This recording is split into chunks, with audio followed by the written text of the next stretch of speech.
में एनकाउंटर्स हो रहे हैं सर, हाँ हाँ जैसे अभी सुल्तानपुर में मंगेश यादव का एनकाउंटर हुआ था, उसी के साथ साथ एनकाउंटर जितने लोगों पे हो रहे हैं, तो सर एक बोलना मतलब चाहिए कि एक जाति को देख के क्या एनकाउंटर किए जा रहे हैं, उसके ऊपर सर 2 मिनट का सर थोड़ा सा आपका एक होना चाहिए सर हमारा। देखिए, मैं उसके पहले एक जनरल बात कर लेते, फिर फोन भी दे देंगे। जी जी जी देखो, पहले तो मैं आपको एक चीज बता दूं, मैं जी बहुत पुरानी बात बता रहा हूँ।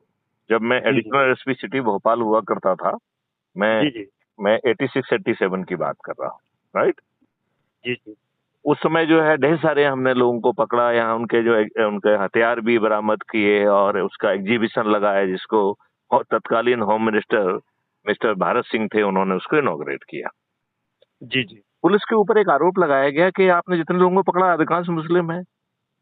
मैंने कहा ओके, कि भाई, यदि अधिक से अधिक लोग वही अपराध कर रहे हैं, वही ये सब कर रहे हैं, तो पुलिस उन्हीं को पकड़ेगी ना।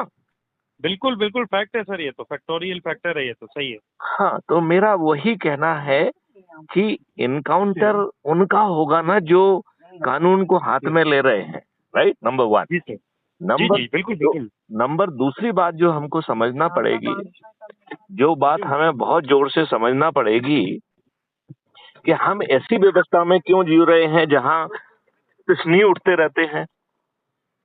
जी जी क्या आजादी के 75 साल के बाद भी हम इसी तरीके की व्यवस्था में जीने के लिए बेबस होंगे? जी क्या जी आजादी के 77 साल के बाद आप ये देखिए कि नए 3 कानून बनाए गए, आपको नहीं लगता है कि उसकी आत्मा बदलना चाहिए थी? जी सर, जी क्या उसकी आत्मा बदली? जी जी 1860 का कानून आप बदल रहे हैं, आई फील कि उसकी आत्मा बदलना चाहिए थी, सही बात, सही बात। है ना? तो जी चलिए, जी आप फोन ले लीजिए। जी जी सर, मैं आपको सर बस 1 मिनट में लगा रहा हूँ सर, यहाँ से डिस्कनेक्ट करके उससे कॉल लगा।